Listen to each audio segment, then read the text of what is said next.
everyone, this is Dr. Drhumaibrar. I hope so you all will be enjoying your good health. So, let's talk about today's topic, solving some queries about Prometric exam, or how can I clear Prometric exam, or what should we learn to clear Prometric exam. So in this video, I'm going to solve most of your queries about Prometric exam, and the most frequently asked question is about surety of exam clearance. So many of my clients are concerned that will they clear exam by the material I provided, or is it enough to pass Prometric exam? So usually I share my client success with all of you in YouTube, plus an Instagram page and Facebook page. So the link of my Instagram page and the Facebook page are already given in description box.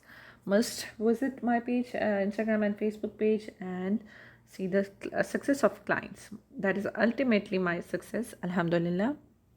So 99% of my clients have cleared their exam in first attempt, and some of my clients are also doing job.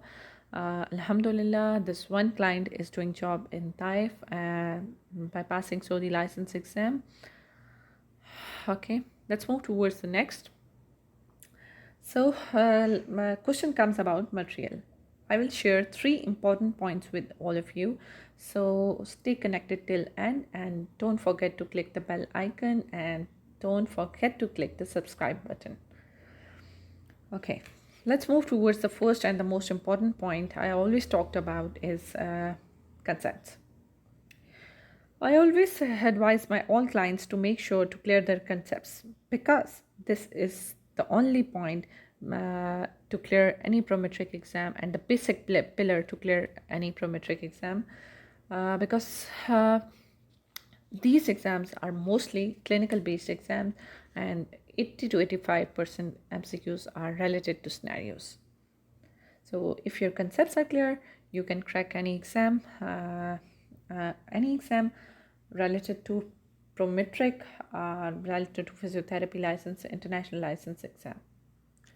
So this one, if you're seeing in screen, this one is my client that has cleared DHA exam and is doing a job in American hospital as a physical therapist for advanced rehab.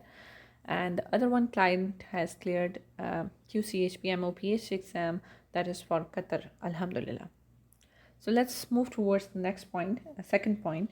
Secondly, I want to talk about the way of preparing for license exam or for Prometric exam.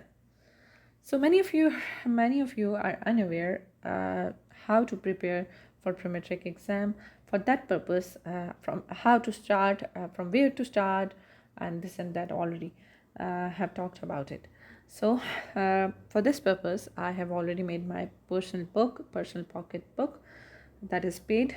So those clients who buy my pocketbook, I'm always available for them to help and guide for exam on WhatsApp, and always stay connected towards my clients, and always I try my best to share recent MCQs, recent updates about Prometric exam, and also extra material with them.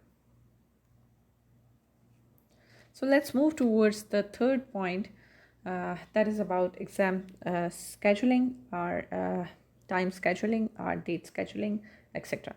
So make sure to book your exam according to your learning capacity. I will repeat, make sure to book your exam according to your learning capacity. This is because every person, or every client, or every student, every physiotherapist, or you can say every human being have different learning capacity. So but I will suggest the gap should not less than 45 days, 40 to 45 days, but it's up to you all.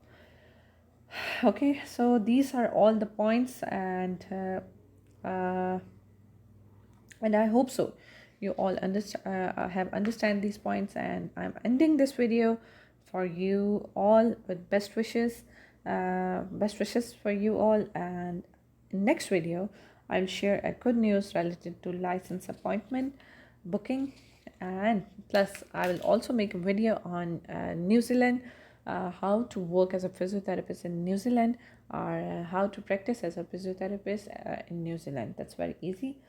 So thanks for watching and stay connected. Alhamdulillah.